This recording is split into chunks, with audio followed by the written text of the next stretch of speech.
مولاي صل وسلم دائما ابدا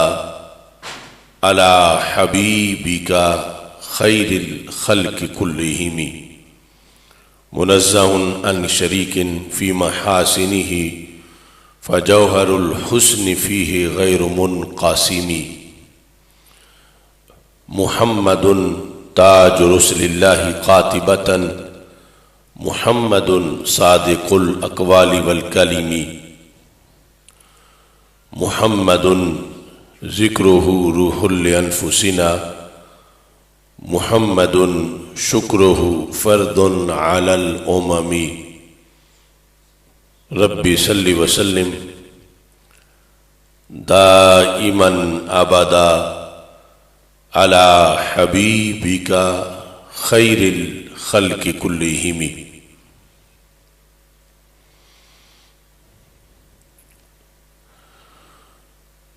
خدایا بحق بنی فاطمہ کہ بر قول ایماں کنی خاتمہ اگر دعوتم رد کنی ور قبول منو دستو دامان آل رسول صلی اللہ علیہ وسلم۔ اللہ تبارک و تعالی جل جلالہ وعم نوالہ واتم برہانہ وعظم شانہ وجل ذکرہ وعز اسمو کی حمد و ثنا اور حضور سرور کائنات مفخر موجودات زینت بزم کائنات دستگیر جہاں غم گسار زماں سید سروراں حامی بے کساں قائد المرسلین خاتم النبیین احمد مجتبی جناب محمد مصطفیٰ صلی اللہ علیہ وآلہ واصحابہ وبارک وسلم کے دربار گہر بار میں ہدیہ درود و سلام عرض کرنے کے بعد السلام علیکم ورحمۃ اللہ وبرکاتہ۔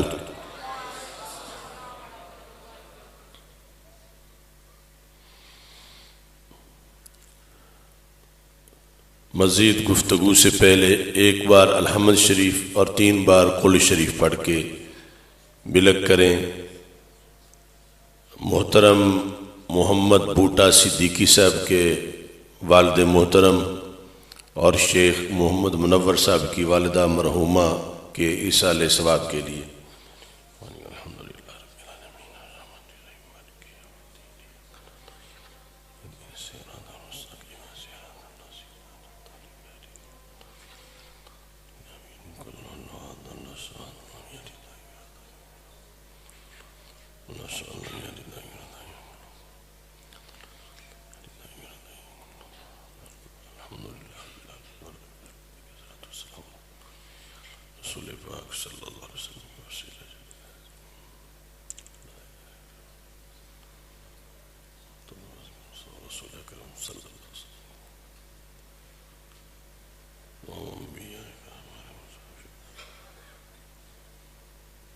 جمیع المسلمین والمسلمات کے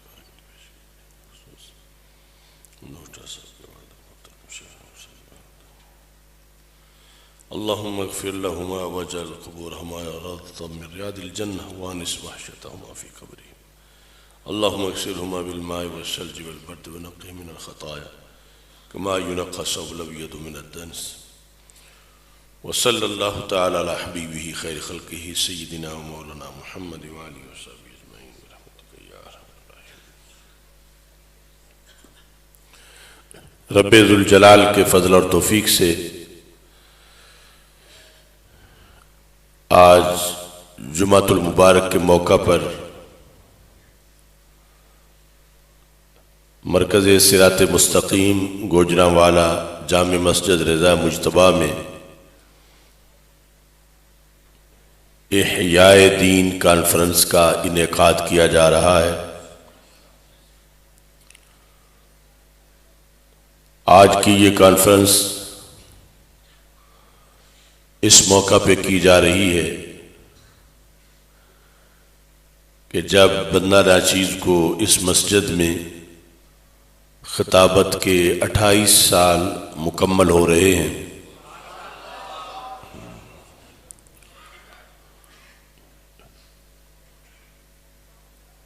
30 دسمبر 1994 کا جو جمعہ تھا، اس وقت اس مسجد میں خطابت کا آغاز ہوا اور وہ پہلا جمعہ پڑھایا گیا، اور یہ ایک طویل سفر ہے جو 28 سالہ جد و جہد پر مشتمل ہے۔ اس کے درمیان، اس کے دوران کئی نشیب و فراز اور مختلف قسم کے مراحل آئے۔ یہ محض اللہ کا فضل ہے اور اس کی توفیق ہے کہ کلمہ حق بلند ہوتا رہا، اور اس مسجد کے منبر سے ہزارہا موضوعات بیان ہوئے جو کہ عالم اسلام میں پہنچے، اور یہ مسجد اس رشد و ہدایت کا سبب بنی۔ تمام اراکین منتظمین جنہوں نے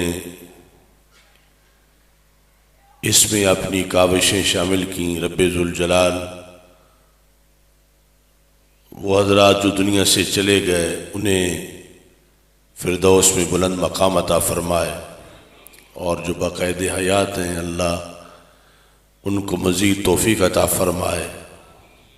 ایمان، عمل، اولاد میں برکتیں عطا فرمائے۔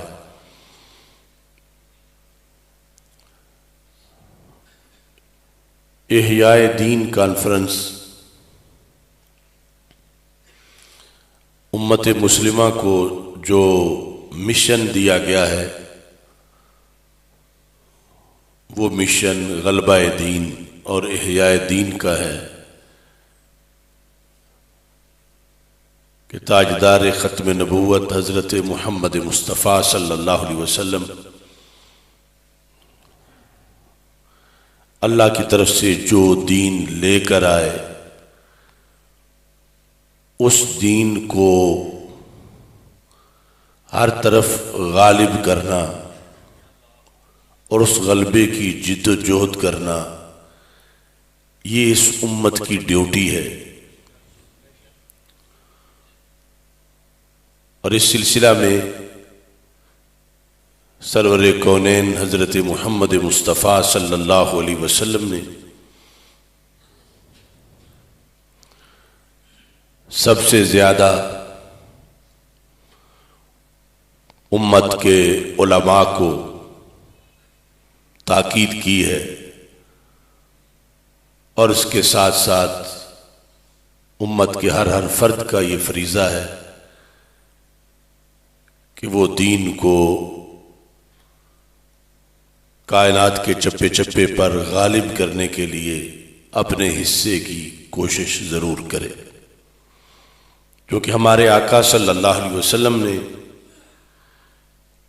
یہ خبر دی، بعد علیہ السلام و غریبا و سیعود و غریبا فطوبى للغربا، کہ یہ دین جس وقت شروع ہوا تھا تو پردیسی تھا، پھر اس کو غلبہ ملا، اور فرمایا پھر ایسا وقت آئے گا کہ یہ پردیسی ہو جائے گا۔ ہمارے آقا صلی اللہ علیہ وسلم چونکہ قیامت تک کے حالات دیکھ رہے تھے، اور یہ بھی دیکھ رہے تھے کہ اب اور کوئی نبی نہیں آئے گا، میں آخری نبی ہوں، تو میری امت کی یہ ڈیوٹی ہے کہ وہ دین کو اجنبی نہ ہونے دے۔ اور اس سلسلہ میں پھر فرمایا فطوبى للغربا، کہ جو ایسی حالت میں، ایسے ماحول میں کہ جب دین اجنبی ہو جائے، اس دین کو آباد کرنے کے لیے جس نے کوشش کی، تو ہمارے آقا صلی اللہ علیہ وسلم نے فرمایا میں آج ہی اس کو جنت کی ٹکٹ عطا کر رہا ہوں۔ اور فرمایا من تمسک بسنتی عند فساد امتی فلہ اجر 100 شہید، کہ جب امت میں بگاڑ آ جائے، پورا دین زندہ کرنا تو بہت بڑا کام ہے، جس نے میری ایک سنت بھی زندہ کی اسے 100 شہیدوں کا ثواب دے دیا جائے گا۔ تو بگاڑ کا آنا اس کی بھی خبر دی گئی، اور پھر اس کے مقابلے میں اہل حق کا کردار ادا کرنا، اس ڈیوٹی کا بھی رسول پاک صلی اللہ علیہ وسلم کی طرف سے ابلاغ کیا گیا۔ قرآن مجید برہان رشید میں رب ذوالجلال فرماتا ہے یریدون لیطفئوا نور اللہ بافواہہم، کہ وہ ارادہ کرتے ہیں کہ اللہ کے نور کو اپنے منہ سے پھونکے مار مار کے بجھا دیں۔ واللہ متم نورہ، لیکن اللہ اپنے نور کو مکمل کرنے والا ہے۔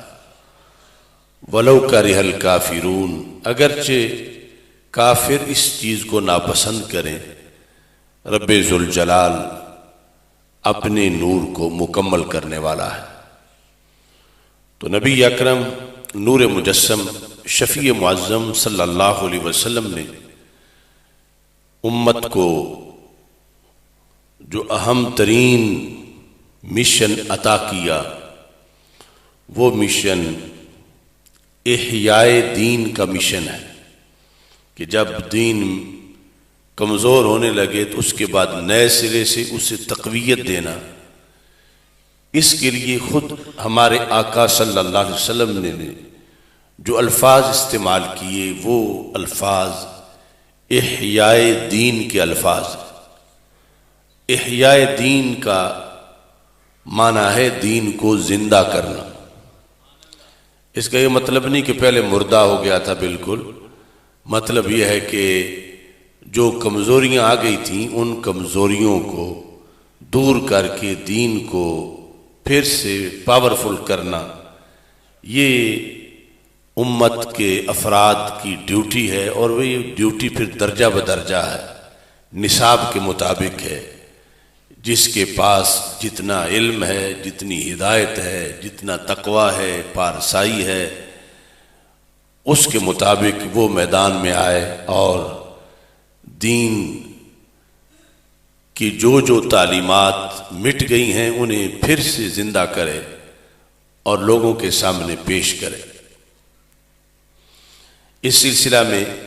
ہمارے آقا صلی اللہ علیہ وسلم کی حدیث ہے، سنن دارمی میں، مشکات شریف میں بھی اس حدیث کو روایت کیا گیا ہے۔ اس کے الفاظ ہیں من جاءہ الموت وہو یطلب العلم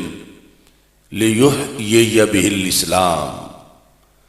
بینہ وبین النبیین درجۃ واحدہ فی الجنہ۔ چند امور کو اس حدیث میں بیان کر دیا گیا کہ احیاء دین یا احیاء اسلام، چونکہ دین کا جو لفظ استعمال کیا جا رہا ہے اس سے مراد ہر دین نہیں بلکہ دین اسلام ہے، کیونکہ باقی سب دین تو منسوخ ہو گئے، جو بھی الہامی دین تھے اسلام کے آنے سے وہ منسوخ ہوئے۔ اب اسلام ہی دین ہے کہ وَرَضِيتُ لَكُمُ الْإِسْلَامَ دِينًا، اللہ فرماتا ہے تمہارے لیے میں نے قیامت تک کے لیے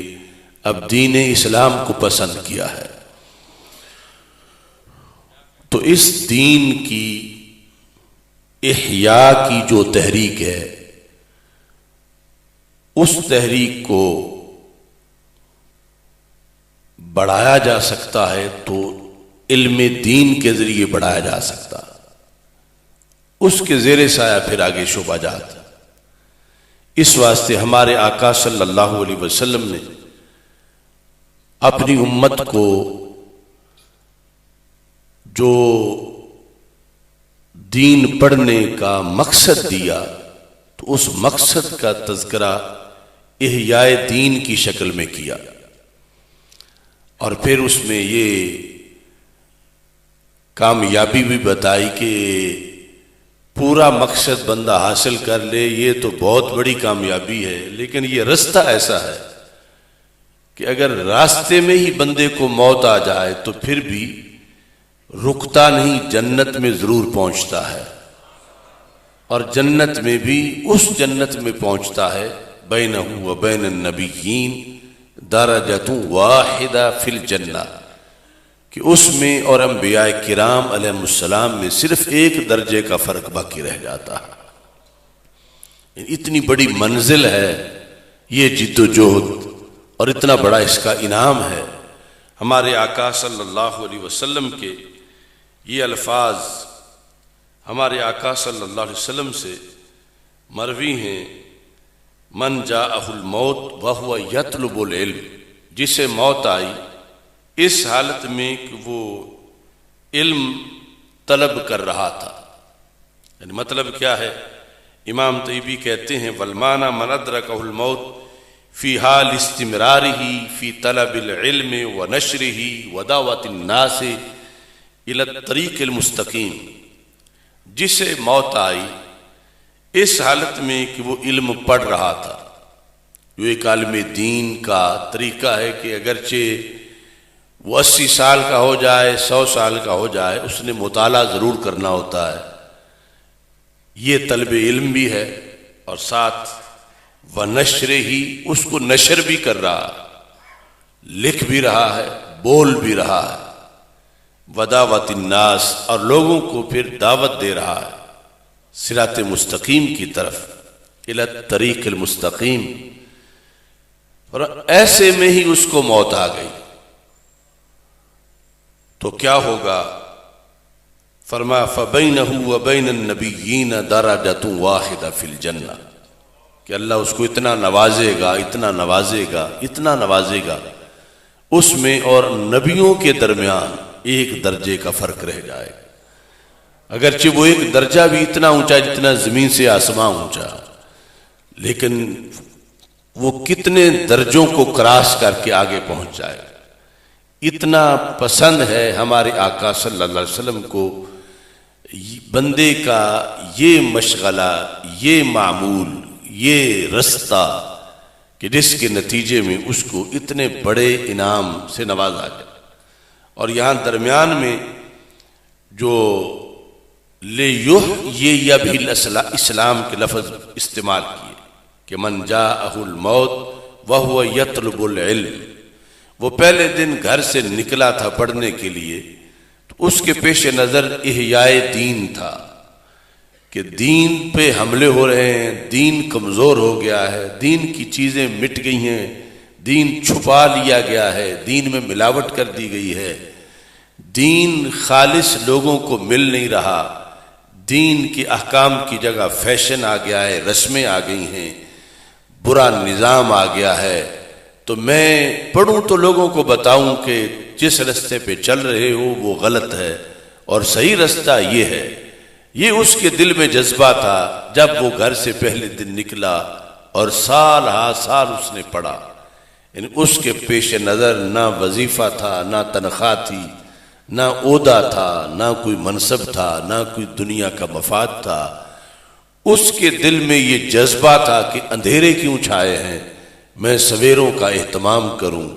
اور وہ سویرا آتا تب ہے جب قرآن و سنت کا علم آتا ہو۔ تو اس کے پیش نظر وہ گھر سے نکلا، جتنا بھی اس نے پڑھا، جتنا بھی سفر کیا، جتنا بھی لکھا، جتنا بھی اس نے لوگوں کو اس طرف دعوت دی، اسی رستے میں اس کو موت آ گئی۔ وہ چاہتا تھا لیحیی بہ الاسلام، یہ الفاظ ہمارے آقا صلی اللہ علیہ وسلم نے استعمال فرمائے کہ وہ اسلام کو زندہ کرنا چاہتا تھا۔ اتنے بڑے کاز کے لیے اس نے ساری تگ و دو کی، تو فرمایا وہ کامیاب ہو گیا، اگرچہ وہ منزل پہ نہیں پہنچا، ابھی رستے میں تھا۔ اللہ قیامت کے دن اسے اتنا اونچا مرتبہ دے گا کہ انبیاء کرام علیہ السلام اور اس کے درمیان صرف ایک درجے کا فرق باقی رہ جائے گا۔ تو اس بنیاد پر یعنی ایک عالم دین کے لیے یہ ڈیوٹی ہے کہ وہ احیاء دین کی جد و جہد بھرپور طریقے سے کرے، اور اس کا ایک محاذ خطبہ جمعہ ہے کہ اسے بار بار اپنی قوم سے، اپنے معاشرے سے خطاب کرنے کا موقع ملتا ہے، اور وہ خطاب اس کا قانونی منصب ہے۔ ویسے قوم کا لیڈر قوم سے گفتگو کرنے کے لیے اسے بہت دنوں کا انتظار کرنا پڑتا ہے، پھر جا کے وہ قوم سے ہم کلام ہوتا ہے۔ لیکن یہ دین اسلام کے اندر محلے محلے میں جو دین کا رہبر ہے اس محلے کا، اسے یہ موقع دیا گیا ہے کہ ایسا نہ ہو کہ مہینہ آنے تک یا سال بدلنے تک بہت سی بیماری پھیل جائے، کہ ہر جمعے پر جو بھی بیماری آ گئی ہو اس کے علاج کے لیے وہ گفتگو کرے، خواہ وہ بد عملی ہو خواہ وہ بد اعتقادی ہو، تاکہ ساتھ ساتھ بیماریوں کا علاج ہوتا رہے۔ اس لیے خطبہ جمعہ رکھا گیا، اور اس کو اتنی ویلیو دی گئی کہ جب جمعے کا دن ہوتا ہے تو ہمارے آقا صلی اللہ علیہ وسلم فرماتے ہیں ہر دروازے پر، مسجد کے ہر دروازے پر اللہ کے فرشتے آ کے کھڑے ہوتے ہیں، یکتبون الاول فالاول۔ ان کی ڈیوٹی یہ لکھتا ہے کہ آنے میں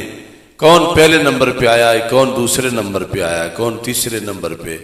یعنی جس ترتیب سے مسجد میں داخل ہوئے ہیں ان کا کام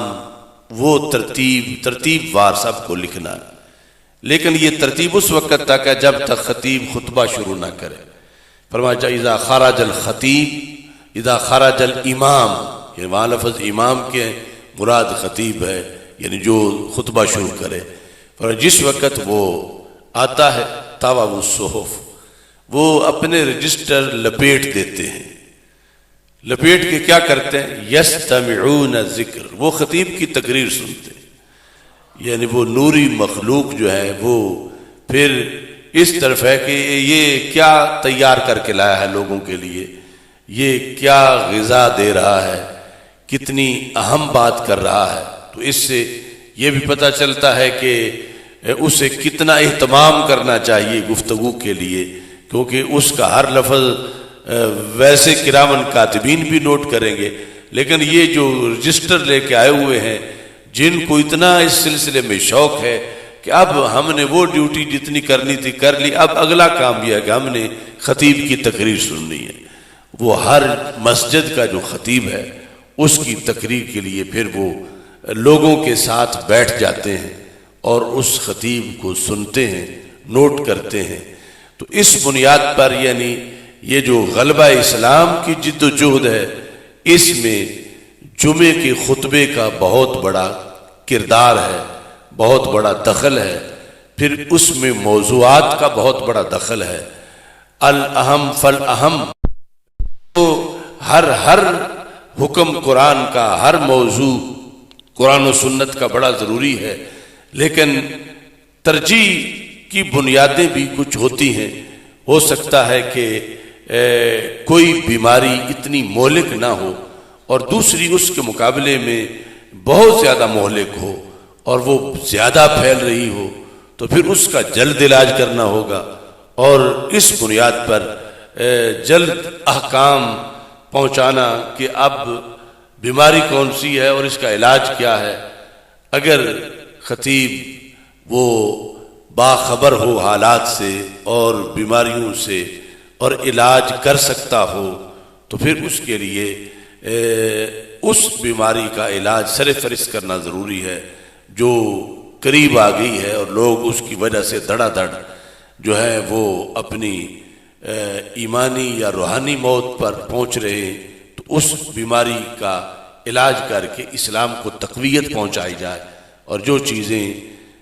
چھپائی جا رہی ہیں ان چیزوں کو ظاہر کیا جائے۔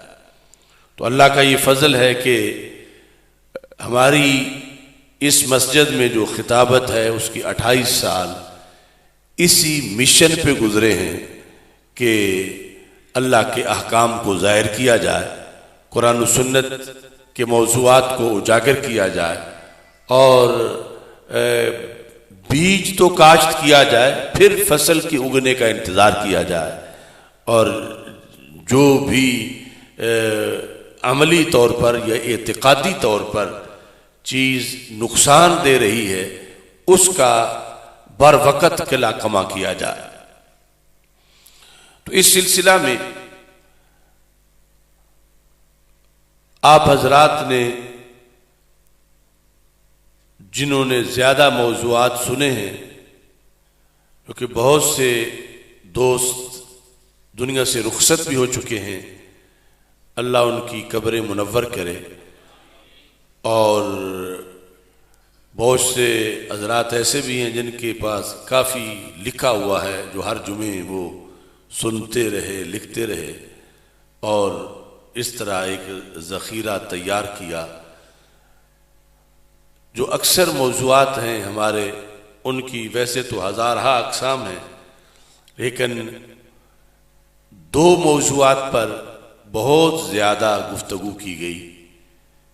ایک ہے خوارج کا رد اور دوسرا ہے روافض کا رد۔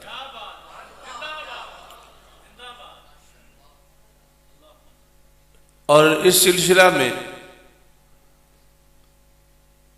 یہ چونکہ ہمارا سارا سلسلہ روحانی سلسلہ ہے، اور یہ جو زندگی جتنی گزر گئی ہے، ہم نے جس مقصد کے لیے خرچ کی ہے، یہ سال ہا سال پہلے ہمارا لہے عمل ہمارے بزرگوں نے متعین کیا تھا، اور پھر ہم نے اپنی پسند پر ان کی پسند کو ترجیح دی ہے، اور پھر اس لہے عمل پر، انہی خطوط پر یہاں بھی 28 سال گزارے ہیں، اور پھر انہی پر آپ کو بھی تبلیغ کی ہے، اور آپ نے پھر اس کے مطابق ساتھ بھی دیا ہے، اوروں تک بھی وہ پیغام پہنچایا ہے۔ ضلع گوجرانوالا کی سرزمین کا وہ ایک چھوٹا سا دیہات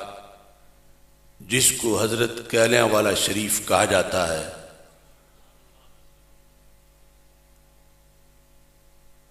وہاں تقریباً آج سے 80 سال پہلے ہمارا لہے عمل متعین کیا گیا تھا۔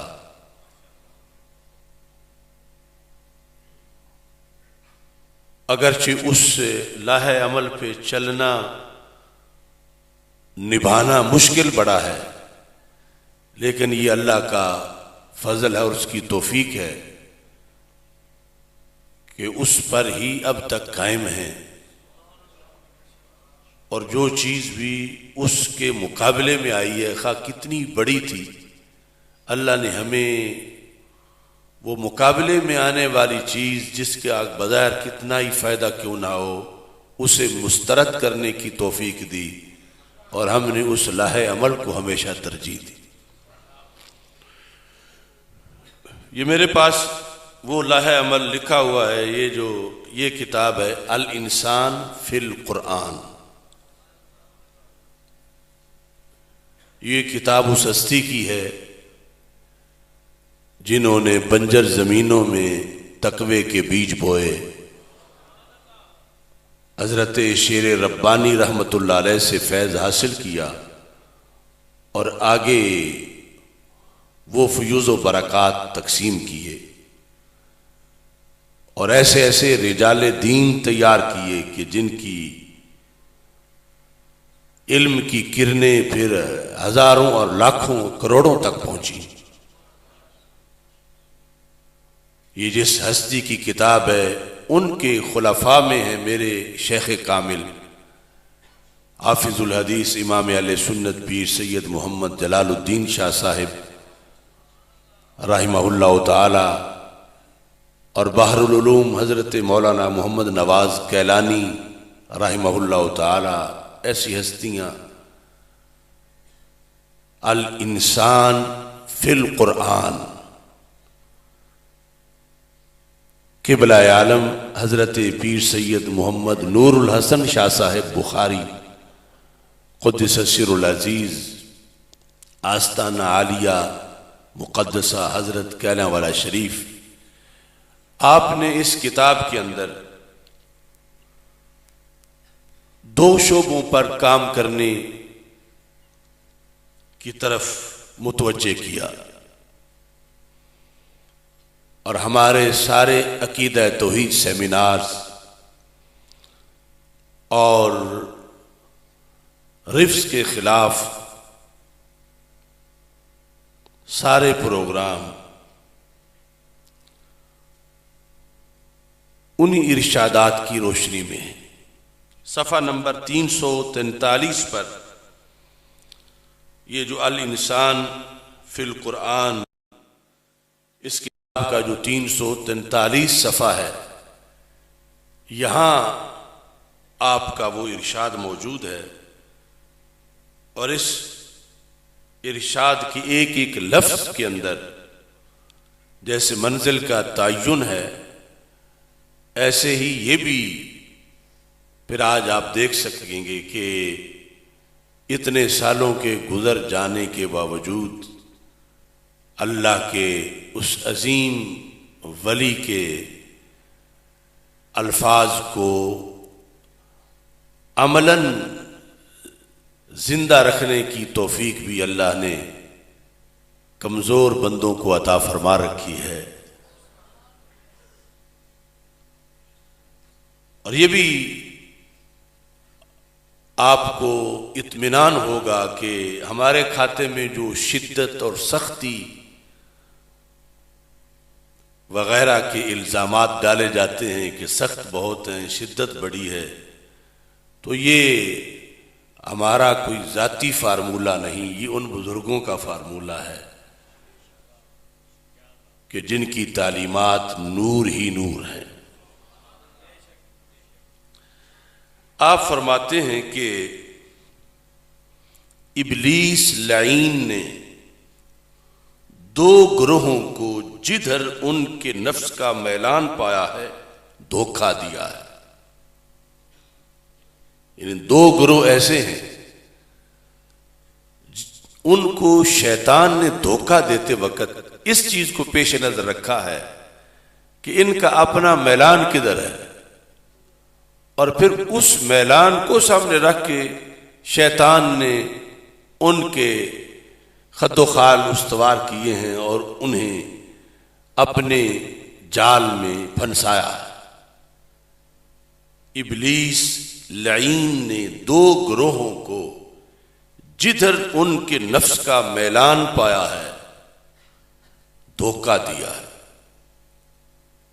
یہ ایک جملہ مکمل ہوگا. دوسرا جملہ، ابھی ہمارے بزرگوں کا لکھا ہوا ہے، یہ فرقہ واریت نہیں، یہ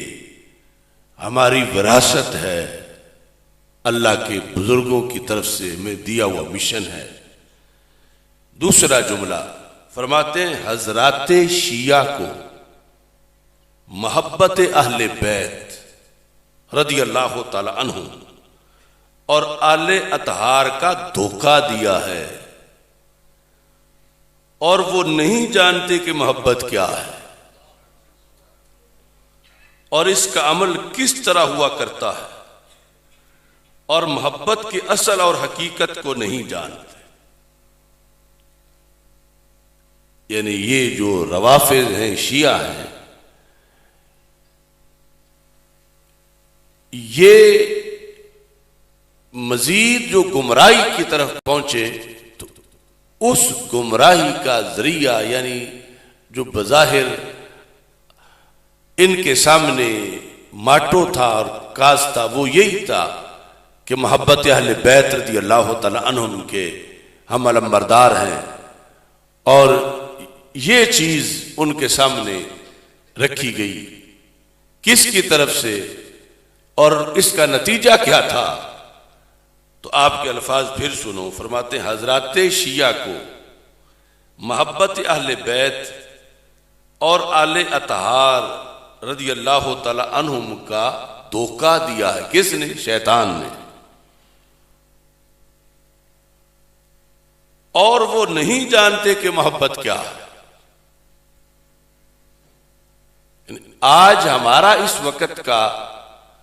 جھگڑا جس پر چل رہا ہے وہ یہ ہے کہ کچھ لوگوں اس فرقے کو محبت کے اندر آئیڈیل بنا رکھا ہے. کہتے ہیں محبت تو وہ کرتے ہیں، اگر محبت اہل بیت دیکھنی ہے تو انہیں دیکھو. اپنی نجی محفلوں میں، اپنے جلسوں میں، اپنے مریدوں کے اندر کچھ پیر بیٹھے یہ تاثر دیتے ہیں تو پھر لوگ دھڑا دھڑ ادھر ہوتے ہیں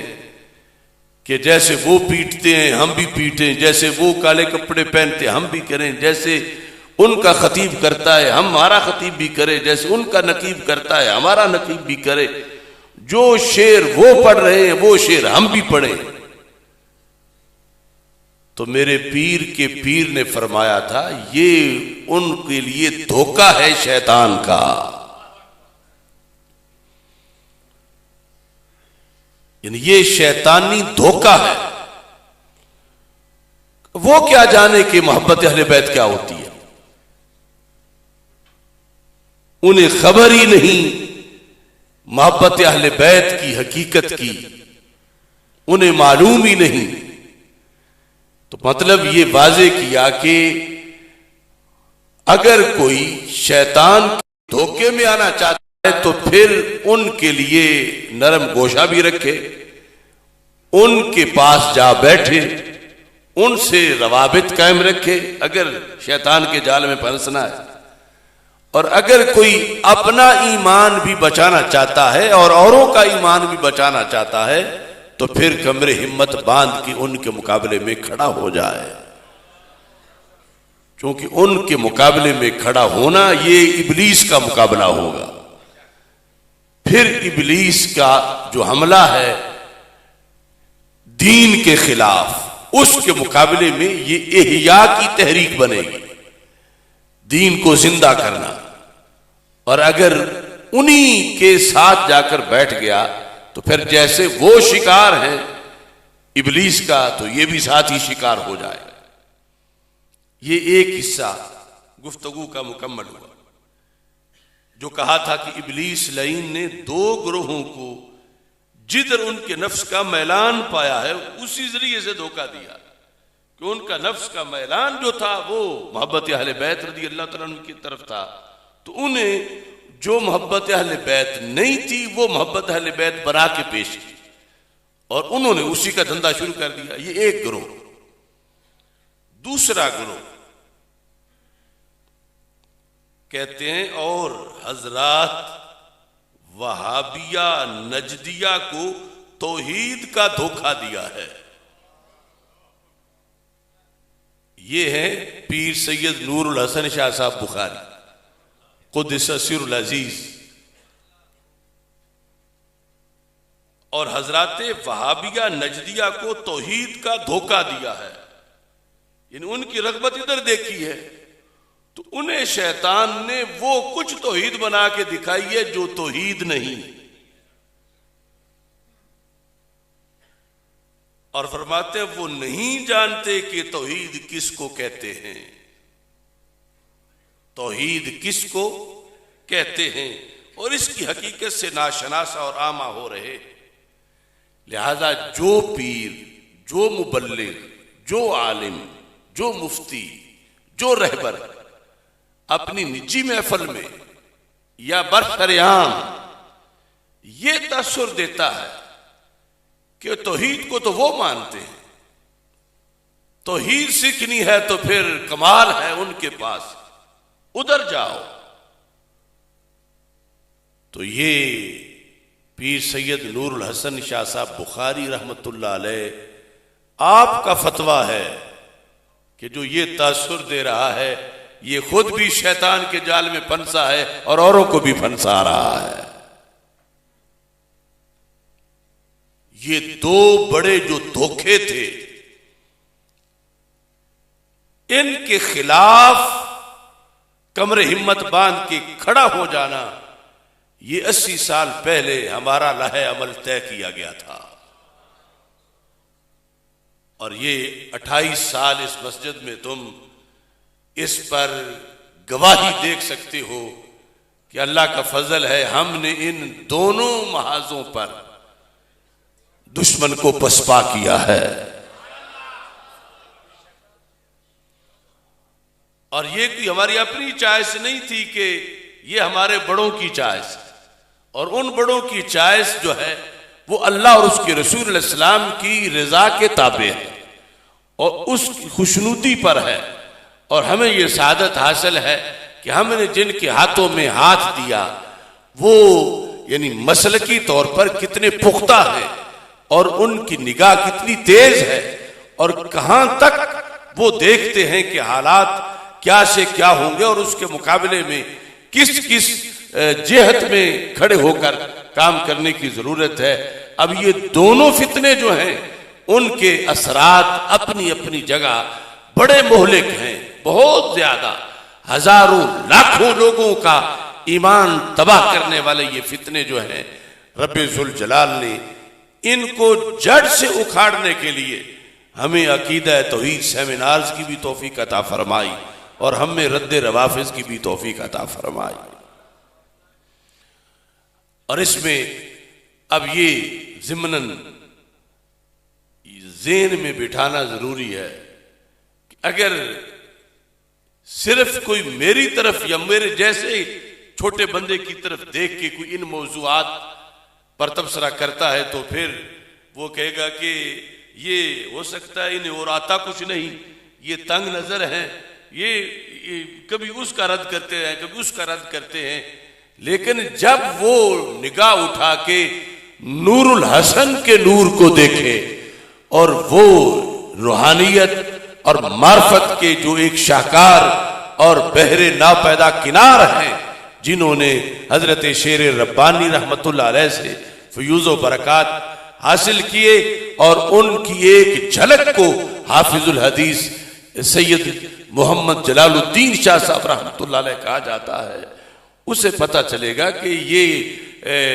کوئی تعصب، شدت، بلا وجہ کوئی ایسا نیرو مائنڈڈ ہونے کی وجہ سے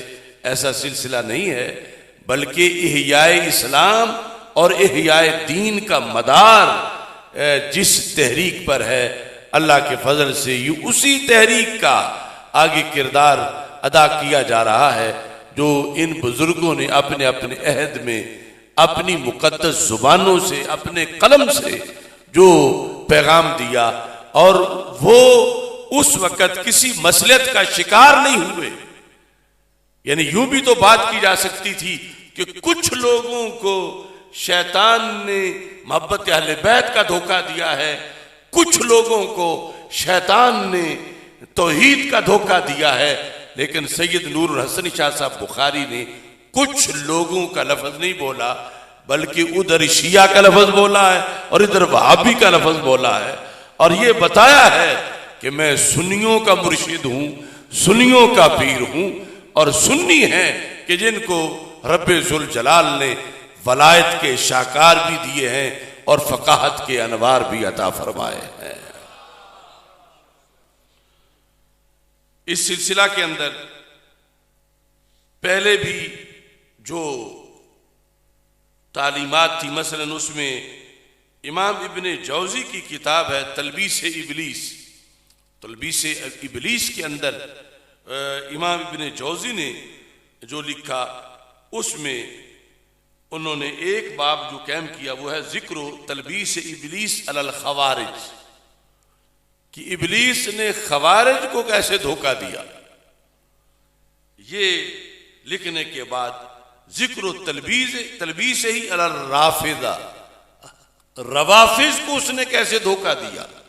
تو یہ دونوں چیزیں مستقل طور پر جب سے یہ بیماریاں آئی ہیں ان کو بیان کیا جاتا رہا ہے، اور اہل سنت علماء کا یہ فریضہ قرار دیا گیا ہے کہ وہ عوام کو، چونکہ عوام نہیں جانتے کہ کنواں کہاں ہے، یہ آنکھیں اللہ عالم کو دیتا ہے تو وہ کنویں میں لوگوں کے گرنے کا تماشا نہ دیکھے، بلکہ ان کو بتائے کہ تم اندھیرے میں ہو اور فلاں کنواں ہے اور اس سے بچ کے رہو. اور یوں پھر ان کی زندگی جس وقت بچائے گا تو پھر ایک ایک شخص کا ایمان بچانے پر رب ذوالجلال اس مبلغ کو کروڑوں حسنات عطا فرمائے گا. اس سلسلہ میں شرح اصول اعتقاد اہل سنت والجماعہ، اس کی جلد نمبر 1 ہے. یہاں پر حضرت ایوب سختیانی رحمہ اللہ تعالی آپ کا یہ قول درج ہے. آپ فرماتے ہیں کہ بچہ جب بلوغ کی عمر کو پہنچ رہا ہو تو کیا اس کی خوش قسمتی ہے، کیا اسے میسر آ جائے تو سمجھیں گے کہ یہ تو بڑا خوش قسمت بچہ ہے. اور ایسے ہی کچھ تو وہ ہیں جو قرآن و سنت ان کی زبان میں اترا ہے، اور کچھ عجمی ہیں. ایک عجمی انسان کے لیے کیا اسے میسر آ جائے تو کہا جائے گا کہ یہ تو بڑا لکی بندہ ہے، اس کو تو یہ چیز میسر ہے. اگرچہ آج صدیوں بعد ہماری ترجیحات کچھ اور ہو گئی، لیکن حضرت ایوب سختیانی رحمہ اللہ تعالی آپ فرماتے ہیں ان من سعادت الحدث والآجمی، نو عمر انسان خواہ عرب میں ہو یا عجم، اور بالخصوص عجمی کے لیے سعادت یہ ہے ان یوفقہم اللہ لعالم من اہل السنہ، کہ رب اسے کسی سنی عالم سے ملا دے. یہ اس کی بڑی سعادت ہے، رب اسے کسی سنی عالم سے ملائے. من سعادت الحدث والآجمی، عجمی کی سعادت اور نو عمر انسان کی سعادت یہ ہے ان یوفقہم اللہ، اللہ اسے توفیق دے دے، اس عجمی کو، اس نو عمر کو. کس چیز کی؟ لعالم من اہل السنہ، اسے کسی سنی عالم کا درس سننے کا موقع ملے، کسی سنی عالم کے پیچھے جمعہ پڑھنے کا موقع ملے، کسی سنی عالم کی کتاب پڑھنے کا موقع ملے، کسی سنی عالم کی تقریر سننے کا موقع ملے. یعنی یہ جب فتنوں کا آغاز تھا، خوارج اور روافض کے فتنے جب ابھی جنم لے رہے تھے، اس وقت تابعین طبع تابعین کے اندر یہ باتیں ہو رہی تھیں کہ وہ بندہ بڑا سعادت مند ہے کہ جو فتنوں سے بچنے کے لیے کسی سنی عالم دین سے اس کی ملاقات ہو جائے اور وہ ان میں آپس میں رابطہ رہے. تو ابھی اس وقت تو فتنے آغاز میں تھے اور پرائمری روٹس تھی ان کی، لیکن چلتے چلتے اب اتنی صدیاں گزر گئی ہیں تو یہ کسی بہت بڑی سعادت سے کم نہیں کہ ہم خود اور ہماری اولادیں وہ کسی فتنہ پرور کا درس نہ سنیں، کسی بد عقیدہ کا لیکچر نہ سنیں، کسی بد عقیدہ کے پاس نہ جائیں، بلکہ خوش عقیدہ صحیح العقیدہ. اور اس میں پھر انہوں نے معین کیا اس زمانے میں صدیوں پہلے اس چیز کو کہ لعالم من اہل السنہ. یعنی آج تو لوگ کہتے ہیں کہ جمعہ ہی پڑھنا جس کے پیچھے پڑھ لیں، تقریر سننی ہے جس کی بھی سن لیں. تو حضرت سیدنا پیر میر علی شاہ صاحب رحمۃ اللہ علیہ کے ملفوظات میں ہے، آپ نے فرمایا کہ دشمن کی تلواروں سے، تیروں سے، نیزوں سے، بھالوں سے وہ نقصان نہیں ہوتا جو ممبر میں پہ بیٹھے، محراب میں بیٹھے ایک بد عقیدہ خطیب کی تقریر سے ہوتا ہے. یعنی یہ ان کے ملفوظات میں، یعنی ایک طرف ہے کافر کا حملہ، اور حملہ تیر سے، تلوار سے، یا موجودہ دور میں بم سے حملہ، بارود سے، اور دوسری طرف مومن کہلانے والا لیکن عقیدہ اس کا غلط ہے، اور وہ جمعے کا خطبہ دے رہا ہے یا کسی موضوع پہ درس قرآن دے رہا ہے۔ پیر میر علی شاہ صاحب رحمۃ اللہ علیہ فرماتے ہیں یہ جو آیات کا غلط مطلب اور حدیث سے غلط مطلب نکال کے لوگوں کے سامنے پیش کر رہا ہے، فرمایا اس حملے سے یہ حملہ زیادہ خطرناک ہے، اور اس کی وجہ بیان کی، کہا وہاں صرف جان جاتی ہے، یہاں ایمان جاتا ہے۔ دیکھو نا ہمارے بزرگوں کا جو فلسفہ تھا وہ کیا تھا، اور آج جو پیچھے صلح کلیت اور پلپلے آ رہے ہیں ان کا طریقہ کیا ہے؟ کیا پیر میر علی شاہ صاحب اسرار دین سے واقف نہیں تھے کہ خطیب ہے، وہ قرآن کا درس دے رہا ہے، تم اسے ایک کافر کے حملے سے، تیر تلوار سے زیادہ کیوں قرار دے رہے ہو؟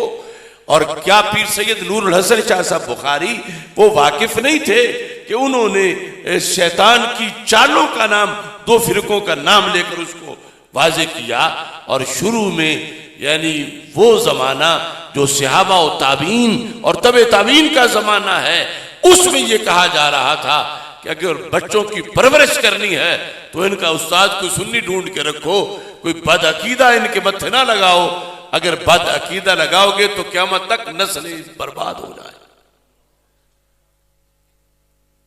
حضرت ایوب سختیانی، آپ کا ہی یہ قول ہے، آپ یہ ارشاد فرماتے ہیں، امام لالکائی نے یہ اس اصول اہل سنت کے اندر لکھا ہے کہ حضرت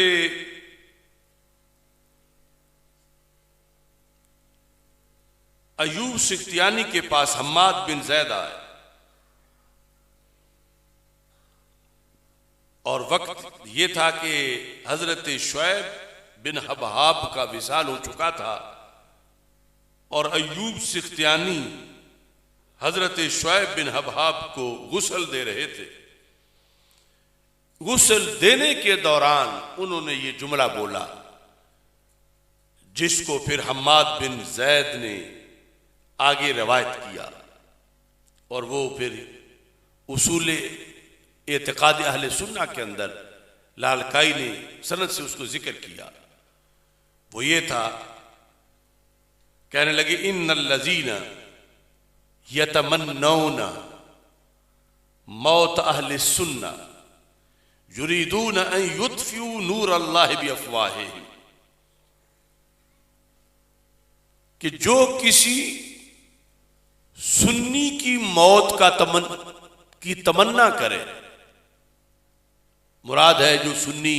امر بالمعروف کرتا ہے، نہی عن المنکر کرتا ہے، اچھائی کا حکم دیتا ہے، برائی سے روکتا ہے، بد عقیدگی کا آپریشن کرتا ہے، بد عملی سے لوگوں کو بچانے کے لیے کردار ادا کرتا ہے، پر اس کے بارے میں جو یہ تمنا کرے کہ یہ کب جان چھوڑے گا، یہ مرتا کیوں نہیں، تو حضرت ایوب سختیانی نے کہا یہ تمنا شریعت میں کیا قرار پائے گی؟ کہتے ہیں یریدون ان یطفئوا نور اللہ بافواہہم، یہ رب کے نور کو بجھانے کی تمنا کرتے ہیں۔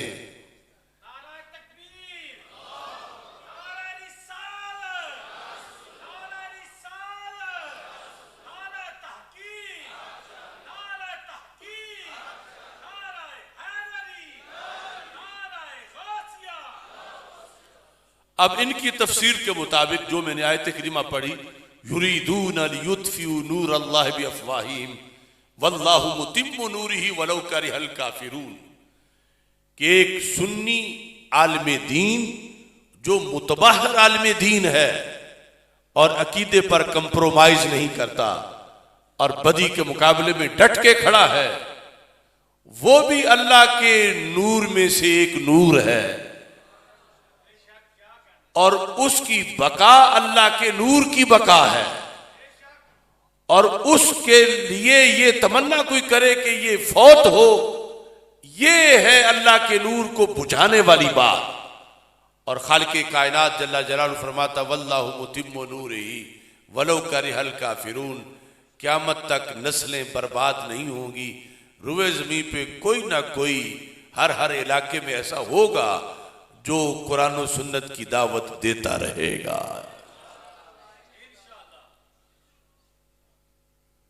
یہاں اعلی حضرت فاضل بریلوی رحمۃ اللہ علیہ کا فتاوی رضویہ شریف سے یہ فرمان بھی آپ کے سامنے رکھنا چاہتا ہوں۔ جلد نمبر 28 میں آپ یہ ارشاد فرماتے ہیں، آپ لوگوں نے وہ حدیث تو سن لی کہ احیاء دین کا درجہ کتنا ہے، بینہ و بین النبیین درجۃ واحدہ فی الجنہ، اور پورے دین کے احیاء کی جد و جہد تو بہت بڑی ہے۔ من تمسک بسنتی عند فساد امتی فلہ اجر 100 شہید، صرف ایک سنت زندہ کرے تو 100 شہیدوں کا ثواب مل جائے۔ لیکن یہ کام سخت کتنا ہے، مشکل کتنا ہے، اور اس کرنے کے لیے کیا کچھ داؤ پہ لگانا پڑتا ہے، اور اس کے لیے جو منتخب لوگ ہیں ان کی آزمائشیں کتنی زیادہ ہیں۔ اعلی حضرت فاضل بریلوی رحمۃ اللہ علیہ نے چونکہ خود ان ساری چیزوں کو فیس کیا، خود فیس کیا، اور آپ نے نعت میں پھر یہ شعر لکھا، سنیت سے کھٹکے سب کی آنکھ میں، پھول ہو کے بن گئے ہیں خار ہم۔ فرمایا تھے تو ہم بھی پھول، لیکن اب ہر کوئی کہتا ہے یہ احمد رضا سخت بڑا ہے، یہ سخت بڑا ہے، یہ سخت بڑا ہے۔ فرمایا اگر ہم مسلک اہل سنت کا تحفظ نہ کرتے اور کھلی چھٹی دے دیتے کہ جس نے جو تباہی پھیلانی ہے پھیلاتا رہے، ہمارا کوئی تعلق نہیں تحفظ کے ساتھ، تو پھر تو ہم بھی بڑے پاپولر ہوتے۔ لیکن سنیت سے کھٹکے سب کی آنکھ میں، ہم نے سنیت پہ پہرا دیا، اب ہر کسی کی آنکھ میں کھٹک رہے ہیں۔ یہ اعلیٰ حضرت فرما رہے تھے، سنیت سے کھٹکے سب کی آنکھ میں، پھول ہو کے بن گئے ہیں خار ہم۔ خار الف کے ساتھ خار یعنی کانٹا، کہ ہیں ہم پھول مگر ہمارا تعارف اب کانٹے سے بن گیا ہے، کیونکہ جو بھی ہاتھ آگے کرتا ہے اسلام کے پھول کو توڑنے کے لیے، ہم آگے سے چبھتے ہیں اس کو۔ تو سنیت سے کھٹکے سب کی آنکھ میں، پھول ہو کے بن گئے ہیں خار ہم۔ تو وہ تو ایک مجدد کا درجہ اور مقام پر، اس پر کھڑے ہو کے تحفظ کر رہے تھے دین کا، اور اس میں آپ نے یہ فتاوی رضویہ کے اندر یہ صفحہ نمبر 260 پر لکھا ہے۔ آپ فرماتے ہیں اذا قام عبد اللہ یحیی سنتن او یمیت بدعتن یقال لہ، جب کوئی بندہ کمر باندھ کے کھڑا ہو جائے میدان میں کس کام کے لیے، وہ کہتا ہے کہ میں نے سنت کو زندہ کرنا ہے، یا وہ کہتا ہے میں نے بدعت کو موت کے گھاٹ اتارنا ہے، بدعتوں کا خاتمہ کرنا ہے، سنتوں کو زندہ کرنا ہے۔ پر ایک سنت کو زندہ کرنے کے لیے جب کوئی کھڑا ہو جائے، اور ایک بدعت کو ختم کرنے کے لیے جب کوئی کھڑا ہو جائے، تو اس بندے کو کیا کیا تانا ملتا ہے، ان تانوں کا آپ نے ذکر کیا۔ آپ سنیں گے تو یعنی بالکل آپ کے سامنے جس طرح ویڈیو میں تصویر نظر آ جاتی ہے۔ آپ فرماتے ہیں یقال لہ، اس عالم دین کو کہا جاتا ہے. یعنی جو کردار اتنا اونچا کر رہا ہے کہ جس سنت کو زندہ کرنے پر 100 شہیدوں کا ثواب ہے، جب وہ کردار ادا کرتا ہے تو یقال لہ، اسے کہا جاتا ہے الم یکو قبلک علماء بالدین، کیا تجھ سے پہلے کوئی علماء نہیں تھے، تو نیا عالم آیا ہے. یعنی یہ اس کو تانا ملتا ہے، تو کوئی وڈا عالم آیا، پہلے سارے جاہلان. لفظ لکھے کہا الم یکو قبلک علماء بالدین اکانوا جاہلین، وہ دوسرے سارے جاہل تھے، انہوں نے تو نہیں بتایا، تو یہ کہتا ہے. تو کیا وہ عالم نہیں تھے؟ کیا وہ جاہل تھے؟ ایک تو یہ تانا ملتا ہے جس وقت کوئی کمر ہمت باندھتا ہے احیاء دین کے لیے، تو جن کے ہوتے ہوئے کمزوری آئی تھی، پھر لوگ ان کا حوالہ آگے دیتے ہیں کہ وہ بھی پڑے ہوئے تھے. کیا وہ پڑے ہوئے نہیں تھے؟ کہا الم یکو قبلک علماء بالدین اکانوا جاہلین، کیا وہ جاہل تھے؟ ام غافلین، کیا وہ غافل تھے؟ ام انت اعلم منہم اجمعین، یا تم ان سب سے زیادہ پڑے ہوئے ہو؟ یہ تانا دیا جاتا ہے. تو اعلی حضرت کو چونکہ یہ تانا ملا کہ کیا وہ فلاں فلاں فلاں فلاں، کیا وہ عالم نہیں ہے، تم ان سے بڑے عالم ہو، کیا وہ جاہل ہے، کیا وہ غافل ہے؟ جب وہ یہ بات نہیں کر رہے، آپ کیوں کر رہے ہو؟ آپ کرتے ہو، وہ نہیں کرتے، تو مطلب یہ بنا الزام ہے کہ وہ غافل ہیں. تو اعلی حضرت فاضل بریلوی رحمۃ اللہ علیہ فرماتے ہیں وما هو الا تصدیق قوله تعالی قوله صلی اللہ علیہ وسلم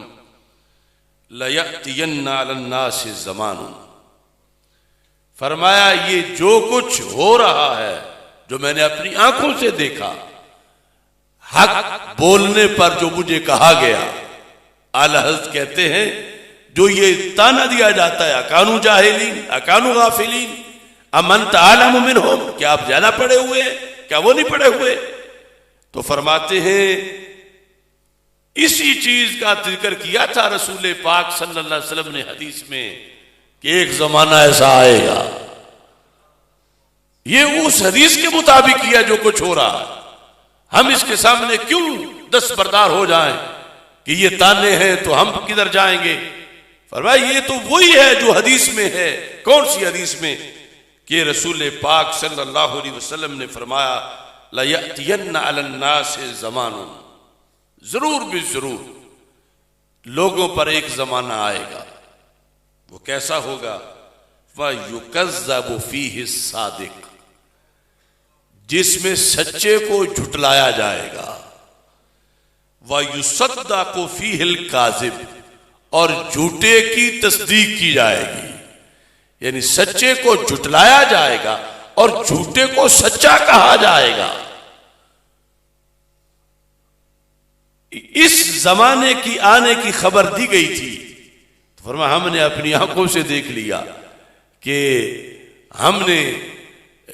جب احیاء سنت کا کام کیا، دین بچانے کا کام کیا، اور تحفظ دین اور غلبہ دین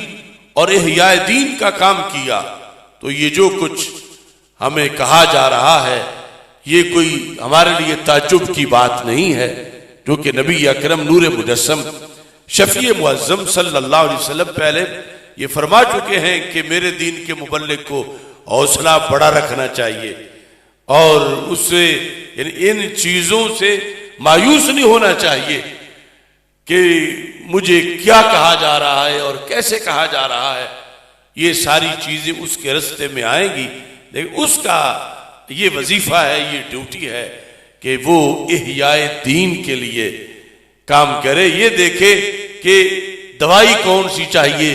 اگرچہ لینے والے نہیں لے رہے، وہ تھوکتے ہیں آگے سے یا گالیاں دیتے ہیں، لیکن کبھی انہیں احساس ہو جائے گا کہ یہ دوائی اگر ہم اس وقت نہ لیتے تو ہم تو مر گئے ہوتے. ہمارے نہ چاہنے کے باوجود بھی ہمیں دے دی گئی.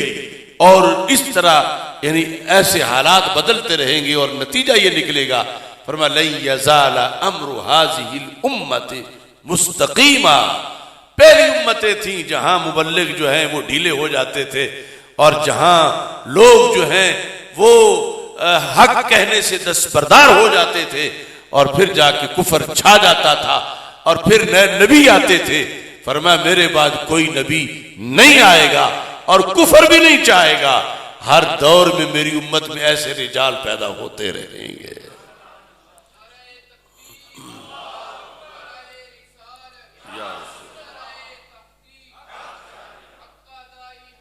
تو اللہ کا یہ جو نظام ہے اس کے مطابق یعنی ہے کہ حق بیان کیا جائے. آگے اس پر اثرات مرتب جلدی ہوں یا دیر سے ہوں یا جس طرح کے ہوں یہ اللہ کو منظور ہے کہ وہ کیا چاہتا ہے. لیکن جو رستہ ہے وہ رستہ ہونا چاہیے کہ جو ہمارے لیے ہمارے آقا صلی اللہ علیہ وسلم نے معین کیا ہے. اس بنیاد پر ہم نے اپنی خطابت کو اسی انداز میں رکھا اور جو چیز اس کے رستے میں آئی ہم نے اسے سائیڈ پہ کیا اور یہ رستہ نہیں چھوڑا جو رستہ اعلی حضرت کا رستہ ہے اور جو حضرت مجدد صاحب رحمۃ اللہ علیہ کا رستہ ہے اور اوپر سے جو صحابہ و تابعین اور اہل بیت اطہار رضی اللہ تعالیٰ عنہ کا رستہ ہے. اور خطباء کو یہی ٹریننگ دینے کے لیے اور ایک سبق یاد کرانے کے لیے ہم کل وہ تاریخی کنونشن کر رہے ہیں. خطباء کنونشن ایوان اقبال کے اندر انشاءاللہ کل 31 دسمبر کو نماز مغرب کے بعد. یہ بڑا تاریخی اور اہم پروگرام ہے خطباء کے لیے اور اس میں جو ہمارے مسلکی کارکنان ہیں ان کے لیے بھی کچھ نشستیں مخصوص کی گئی ہیں کہ وہ بھی اس کو سن سکیں. تو میں تمام خطباء کو آپ حضرات کو اس میں شرکت کی دعوت دے رہا ہوں. اور اس سے پھر آگے انشاءاللہ 19 فروری کو مینار پاکستان پر ہم عظیم الشان سنی کانفرنس کا انعقاد کریں گے اور وہ جو جمہور کے عقائد ہیں جن پر آج حملے ہو رہے ہیں ان کے تحفظ کے لیے یہ کانفرنس انشاءاللہ پاکستان میں اہل سنت کو ایک نئی زندگی عطا کرے گی اور احیاء دین کی منزل حاصل ہوگی. اللہ تعالی ہم سب کا حامی و ناصر ہو. اس موقع پر میں دعا گو ہوں اپنے ان تمام ساتھیوں کا کے لیے کہ جو اس مسجد میں جب مجھے لایا گیا ان آثار قدیمہ میں سے ایک تو شیخ حنیف صاحب بیٹھے ہوئے ہیں, باقی مرحوم نذیر احمد بٹ صاحب ہیں اور محمد شفیع بٹ صاحب ہیں, شیخ محمد اسلم صاحب ہیں, مرزا محمد ارشد صاحب ہیں, شیخ محمد یوسف صاحب ہیں, شیخ محمد ریاض صاحب ہیں. اللہ تعالیٰ ان سب کی قبروں کو بھی عطا فرمائے کیونکہ شیطان بہت تیز ہے اور بہت چال باز ہے اور کسی نہ کسی ذریعے سے وہ روکنا چاہتا ہے. اللہ تعالیٰ ہمیں اس کے ہتھ کنڈوں سے محفوظ رکھے.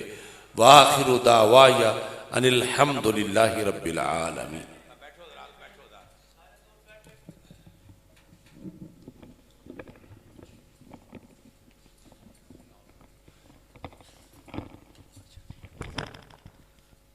تمامی احباب تشریف رکھیں. ابھی اس میں یہ ہے کہ آج الحمدللہ قبلہ کنز العلماء اس جامعہ مسجد رضائے مجتبیٰ میں آج آپ کی خطابت کے 28 سال مکمل ہوئے اور اسی اعزاز میں آج مسجد کی طرف سے مسجد کمیٹی کی طرف سے جو اس اعزاز میں ایک ہدیہ چھوٹا سا آپ کو پیش کیا جا رہا ہے. یہ اس کے مناظر بھی ہیں اور اس میں دیگر احباب کے لیے یہ دعوت ہے کہ الحمدللہ جس طرح قبلہ کنز العلماء نے حق بیانی آج دن تک واضح رکھی, اس مسجد کے آپ کے خطباء جو ہیں وہ بھی الحمدللہ سارے محفوظ ہیں اور وہ بھی مل جاتے ہیں. اسی طرح بٹی میرج ہال میں جو آپ نے فہم دین کانفرنسز کا انعقاد کیا, کئی سالوں تک بٹی میرج ہال کے وہ فہم دین کانفرنسز جو کتابی صورت میں بھی چھپ چکے ہیں اور 15 جلدیں اس کی مکمل ہو چکی ہیں وہ بھی جو ہے مکتبے سے حاصل ہو جاتے ہیں. یہ ایک چھوٹا سا ہدیہ اور چھوٹا سا جو ہے وہ اعزاز. اس کے علاوہ دیگر جتنے بھی احباب قبلہ کنز العلماء مفکر اسلام ڈاکٹر مفتی محمد اشرف آصف جلالی صاحب کے ساتھ اظہار محبت کرنا چاہیں، وہ نماز جمعہ کے بعد جو ہے وہ ایک ملاقات کا سلسلہ بھی انشاءاللہ ہوگا، تو اس میں جو ہے وہ تمامی احباب ضرور جو ہے وہ شرکت فرمائیں۔ ایک نعرہ رسالت، نعرہ تحقیق، تاجدار ختم نبوت، تاجدار ختم نبوت، تاجدار ختم معصومیت۔